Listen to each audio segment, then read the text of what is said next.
Estamos en compañía de Víctor Hugo Quijada, analista político y constitucional, y vamos a hablar sobre la cuestión de confianza en los 6 proyectos de ley en debate. Sin duda es un día muy importante, crucial para el futuro político del Perú. Víctor Hugo, muchísimas gracias por acompañarnos y por esta conversación.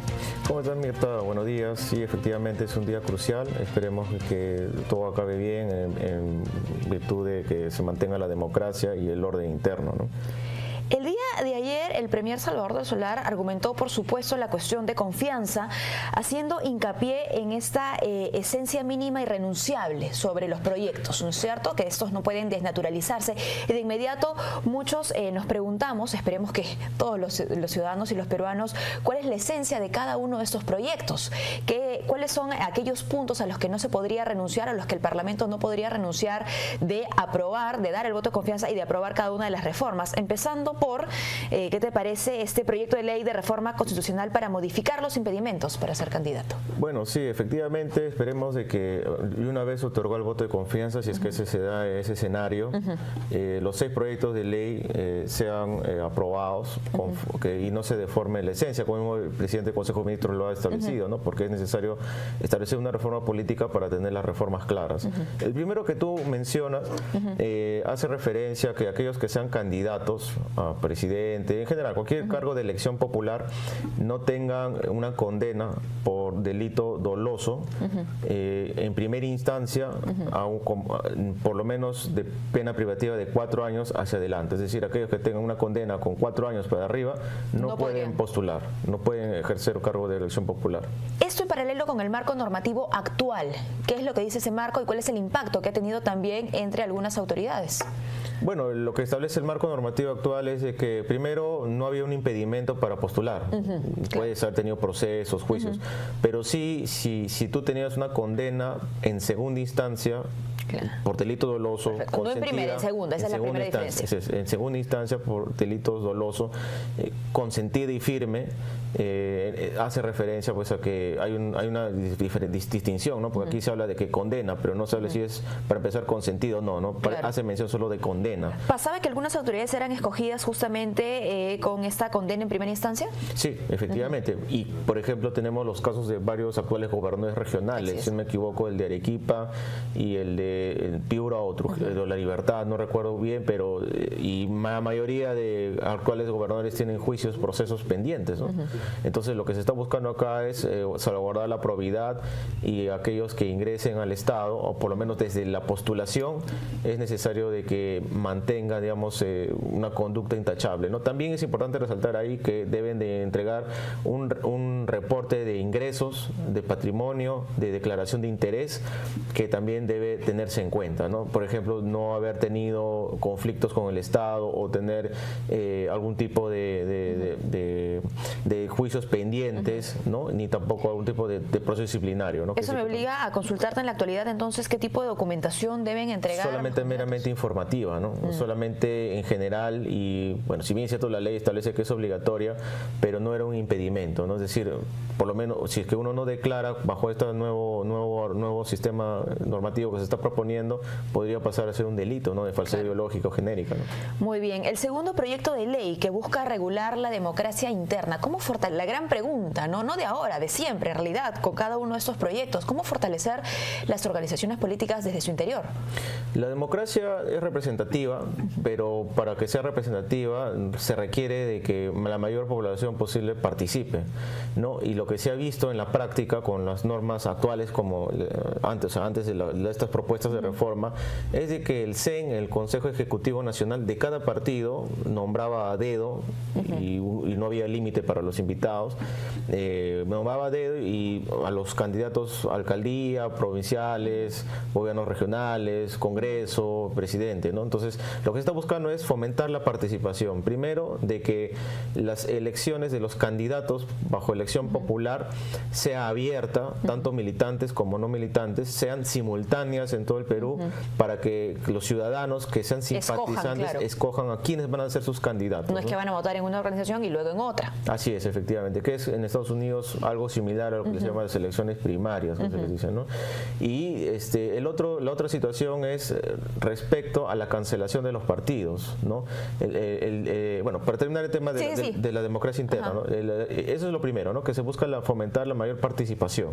Y se está poniendo, ojo, ya que hablabas de que no existía un porcentaje máximo de invitados, ahora el 20%. El 20%, es otra de las restricciones, ¿no? Es importante eso porque la mayoría de personas mudaba de partido a partido, lo que nosotros denominamos transfugismo. Y teníamos un 90% de invitados dentro de alguna organización, sí, que luego además dejaban esa bancada de ser escogidos. Claro, porque como defendían sus intereses particulares, no había un compromiso ideológico ni ético respecto al partido que le había llevado al poder, ¿no? Ahora, algunos han comentado, ¿no?, cómo van a votar pues militantes y extraños dentro de estas elecciones, donde queda la mística de los partidos, pero no es la mística de los partidos lo que tú justamente mencionabas, la representación. Claro, efectivamente, ¿no? Lo que busca es que no, o sea, los simpatizantes sí van a votar, claro, sino que las elecciones son abiertas, es decir, otros ciudadanos más que simpaticen o que les guste un candidato pueden ir y apoyar, ¿no? Claro, que quieran que ese candidato de repente pase a un segundo proceso. Así es, efectivamente, ¿no? El riesgo sí sería ahí, digamos, ya seguramente el Congreso enriquecerá esta propuesta o reglamentará en su momento el Ejecutivo respecto a la fiscalización, ¿no? Para evitar los votos golondrinos y toda esta situación que se puede Y por ello armar, se habla del papel importante que también desempeñarían los entes electorales. Efectivamente, claro, porque estas elecciones tienen que ser supervisadas por la OMP y el jurado. Exacto, así es. exacto. Bueno, cada uno de estos puntos son aquellos que conforman la esencia de estos dos proyectos de ley. Vayamos con el tercero. Aquel, antes de ir, o vamos de una vez con el que mencionabas, la inscripción y cancelación de partidos políticos, bueno, de organizaciones, ¿no? Sí, bueno, al día de hoy sabemos de que para que se inscriba un partido nacional se requiere por lo menos 800.000 firmas, ¿no? A más, porque te observan, ¿no?, en el OMP. Sin embargo, se está proponiendo de que, bueno, favoreciendo que haya más participación, más partidos, porque acuérdate de que fomentar todo un conjunto de firmas, movilizar todo un tema logístico, estamos hablando de una inversión millonaria para abrir un partido, ¿no? Sin embargo, con la propuesta se requiere que al menos 14.000 ciudadanos puedan suscribir padrones y con eso inscribir un partido, ¿no? Lo cual, y estos ciudadanos deberían ser de distintas regiones, ¿no?, que deben estar acreditados, obviamente, ¿no?, que las firmas deben ser verdaderas y que este sería un requisito para poder inscribir un partido, ¿no? Lo cual abriría totalmente la gama de posibilidades a que cualquier ciudadano que tenga interés en política participe, ¿no? Que haya un mínimo de afiliados entonces y ya no de adherentes. Así es. Esto retaría de qué manera a nuestras organizaciones políticas en la actualidad, ¿no? El jalar, por supuesto, no solo talentos, ¿no?, pero militantes, gente que tenga este ímpetu, esta necesidad de expresarse políticamente dentro de una organización. Efectivamente, ¿no?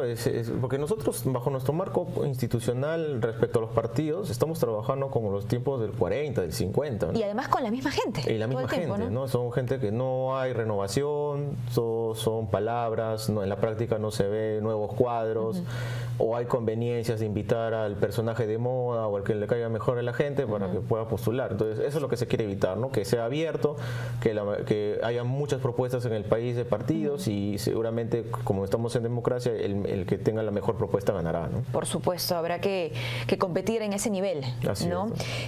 Eso sobre la inscripción, ¿cómo se procedería en cuanto a la cancelación bajo ese nuevo proyecto? En caso de las elecciones nacionales, por lo menos requiere una votación de 280.000, ¿no? Es decir, así como es relativamente fácil participar e inscribirte con adherentes, pero también se te va a pedir una cuota mínima, ¿no?, que es por lo menos obtener 280.000 firmas o 280.000 votos, ¿no? Entonces, si es que no se llega a esa votación, se cancela el partido. Claro, que además va a denotar que has trabajado para llegar a esa cantidad de gente. Efectivamente, ¿no? Entonces, estamos hablando de que ellos han basado en un percentil, ¿no? De 280.000, 14.000 sería la cuota mínima para inscribir, pero entonces eso multiplicado por cuánto siguen tus propuestas. Claro, así es, por 20 veces más o menos es 280.000, ¿no? Que sería el equivalente a lo que se requeriría para que se cancele un partido. Ya que este proyecto nos da cifras exactas, ¿estas cifras no podrían variar en el debate luego? Sí, pueden variar, sí, efectivamente pueden variar, y esto va a tener mucho de repente que aplicarse una lógica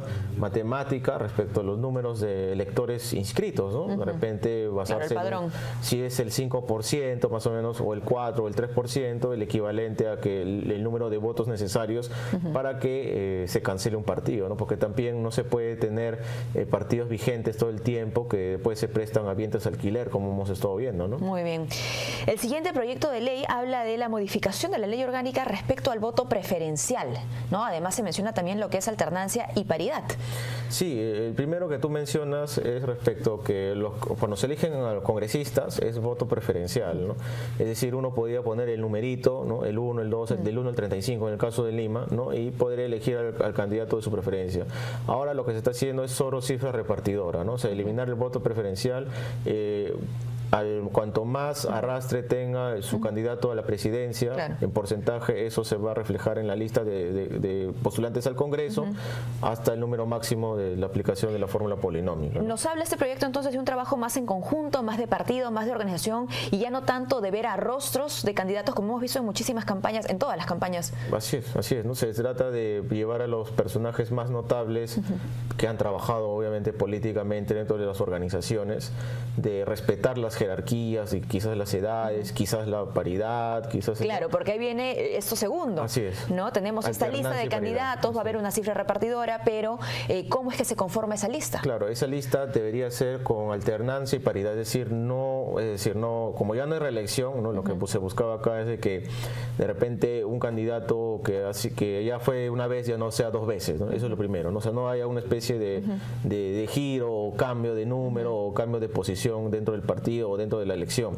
Y lo segundo es de que sea un hombre, una mujer, un hombre, una mujer, un hombre, una mujer, ¿no? Eso es lo que se está buscando. Esa es la alternancia. La paridad, ¿no? Es decir, ¿por qué? Porque es importante resaltar de que, por ejemplo, no pasan ni de 3 alcaldesas, por ejemplo, de mujeres, ¿no? En todo el Perú. Entonces, se necesita que la mujer, si estamos hablando de la igualdad de género, ¿no? De nuevos tiempos, entre comillas, aunque ese es un tema, un debate de hace mucho tiempo en otros países. Y hay muchos factores, sin embargo, hay que sentar las bases. Así es. ¿No? Si es que no se les da la igualdad de oportunidades, si es que no hay igualdad de trato a hombre y mujer, no se puede generar pues esas facilidades de que una mujer pueda participar, ¿no? Muchas mujeres en nuestro país en la actualidad están ya en facultades de escuela de gobierno, estudiando política, ¿no? Derecho, buscando justamente este espacio, ¿no? Que aún no existe porque no todas las organizaciones políticas tienen la voluntad tampoco de darles, ¿no? Esta acogida en estos términos. Lo que se ha visto en la práctica es de que los ponen a los jóvenes y a las mujeres y a los nativos, los ponen en el último orden, ¿no? Cumpliendo con las cuotas, ¿no? Pero siempre al final. Así es, siempre al final. Entonces con esto se trata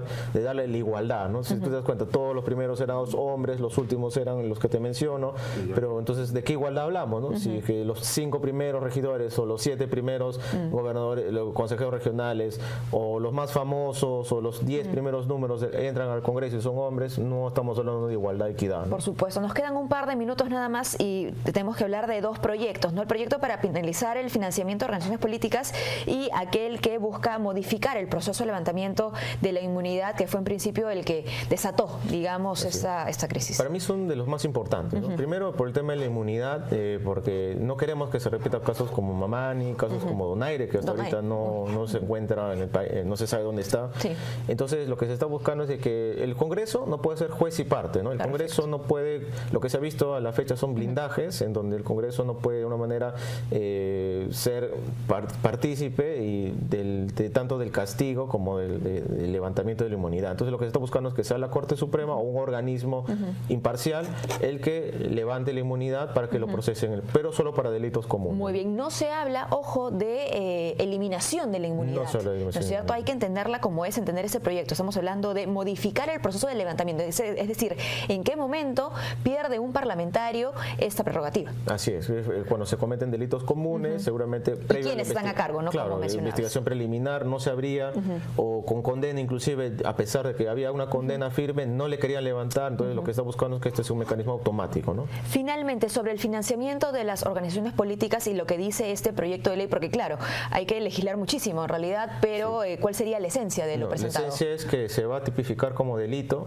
que se va a restringir los aportes privados hasta cierto monto, o quizás el Congreso mejore esta propuesta, ¿no? Y lo que se está buscando es que se informe obligatoriamente todos los aportes, sean públicos o privados, al OMPE, si no estaría constituyéndose un delito, ¿no? Entonces hay que recordar que todo el problema del caso Lavajato, todo esto que hemos vivido en estos últimos casi 30 años y que ahora se está dando a dilucidar, es a raíz de esto, ¿no? Entonces, porque estos aportes irregulares de empresas, que son prácticamente prebendas, que son prácticamente favores que tienen que pagar los futuros autoridades electas. Entonces, para evitar ese tipo de financiamiento irregular, lo que se está haciendo es tipificar como delito que sea obligatorio informar y restringir o prohibir el aporte de empresas privadas, y así pues también se va a generar igualdad de oportunidades a otras organizaciones que no tendrían este tipo de financiamiento para que participen, ¿no? Y no hay que olvidarlo, la corrupción tiene un impacto directo en la población, en nosotros los peruanos, ¿no? No hay que dejarnos engañar porque, claro, con corrupción tenemos menos acceso a servicios de salud, de seguridad, de educación, en fin, porque es dinero pues que va hacia otros lados. Sí, bueno, por ejemplo, en el caso de la Bajato se habla de que el Estado peruano hubiera perdido por lo menos 10.000 millones de soles. Wow. Imagínate todo lo que se hubiera podido construir en infraestructura y cubrir servicios por la inoperancia, la falta de diligencia y la comisión de delitos de muchos de los funcionarios coludidos con empresas, ¿no? Muy bien, bueno, muchísimas gracias, Víctor Hugo, por permitirnos hacer este repaso con los 6 proyectos de ley presentados. El debate continúa en el Parlamento, esto para decidir si se da o no el voto de confianza al gabinete del Solar. De darse el voto de confianza, entrarían nuevamente en debate, por supuesto, cada uno de esos proyectos. Así es, esperemos de que exista la voluntad política, que después de todos estos problemas, estos roces, La decisión política sí, la decisión ahora, ¿no? política y técnica ahora que se tiene que sumar para que estos proyectos se impulsen, sean una realidad y tengan reglas claras a finales de 2020 para las futuras elecciones de 2021. Muy bien, muchísimas gracias. Muchas gracias, por habernos acompañado en esta jornada. Tenemos ahora información en vivo nuevamente con nuestra compañera Ivonne.